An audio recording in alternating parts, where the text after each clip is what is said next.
হেটি green তার আয় ছিল ঘন্টায় $300। অথচ একসময় হেটি গ্রিন ছিলেন আমেরিকার শ্রেষ্ঠ ধনী মহিলা। তার সম্পত্তির মূল্য ছিল প্রায় $6.5 কোটি। এমনকি তার সবচেয়ে বেশি এক বিশাল ধন সম্পত্তির মালিক হওয়া সত্ত্বেও সস্তা জীবনযাপন করতেন। যে কোনো ঝাড়ুদারনি তার চেয়ে ভালো পোশাক পরে, ভালো খাবার খেয়ে, ভালো বিছানায় ঘুমাতো। মোটেই বিলাসিতা করতেন না তিনি। হেটি গ্রিনের আয় ছিল প্রতি মিনিটে $5 বা ঘন্টায় $300। অথচ প্রতিদিন সকালবেলা তিনি 2 সেন্ট দিয়ে যে কাগজ কিনতেন তা পরে আবার বিক্রি করে দিতেন। দেশে প্রায় প্রত্যেকটা রেলপথের বন্ড তার ছিল। 2টি রেলপথ সব শুদ্ধ কিনে ফেলেন। অথচ রেলগাড়িতে ভ্রমণের সময় বিলাস কামরা না বসে সাধারণ কামরাতে বসে ভ্রমণ করতেন।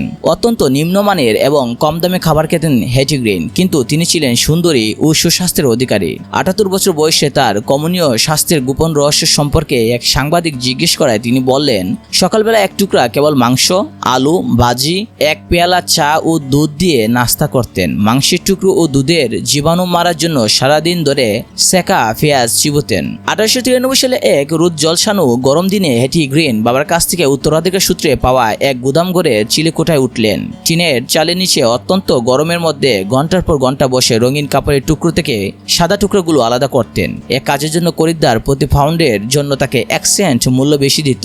তার জমানো টাকার হিসেব দেখাশোনা করার জন্য অধিক সময় তাকে ওয়েল স্ট্রিটে কাটাতে হতো। তিনি জানতেন যদি নিউ ইয়র্ক সিটিতে একটা রুম ভাড়া নেন অথবা যদি এক খণ্ড আসবাবপত্রের মালিক হন, তাহলে ট্যাক্স কালেক্টর তার কাছ থেকে ছু মেরে একটা মোটা অঙ্কের টাকা ছিনিয়ে নিয়ে যাবে। তাই ট্যাক্স কালেক্টরের দৃষ্টি এড়ানোর জন্য একটা সস্তা বাসা থেকে আরেকটা সস্তা বাসায় সরে যেতেন। তিনি ছদ্মবেশে বাসা ভাড়া করতেন, ছেঁড়া কাপড় পরে থাকতেন, যাতে এত সামান্য জিনিসপত্র রাখতেন যেন তার সন্দেহর প্রধান বাড়িওয়ালারা তার রাত্রিযাপনের ভাড়াটা অগ্রিম আদায় করে ছাড়ত।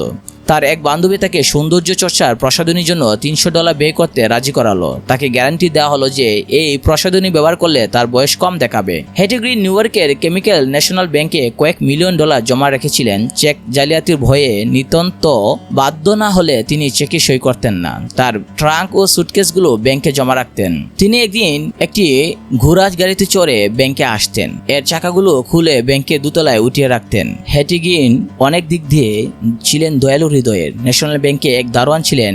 একবার ব্যাংক থেকে তাকে বরখাস্ত করায় হেটি গ্রিন তার জন্য এত দুঃখবোধ করেছিলেন যে তিনি নিজে 1 সপ্তাহ সময় ব্যয় ও খোঁজাখুঁজি করে তাকে আরেকটা চাকরি জোগাড় করে দিলেন।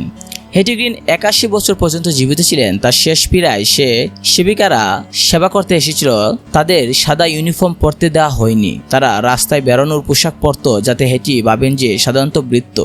কারণ যদি হেটি সন্দেহ করতেন যে তারা ব্যয়বহুল প্রশিক্ষণপ্রাপ্ত সেবিকা, তাহলে তিনি শান্তিতে মরতে পারতেন না।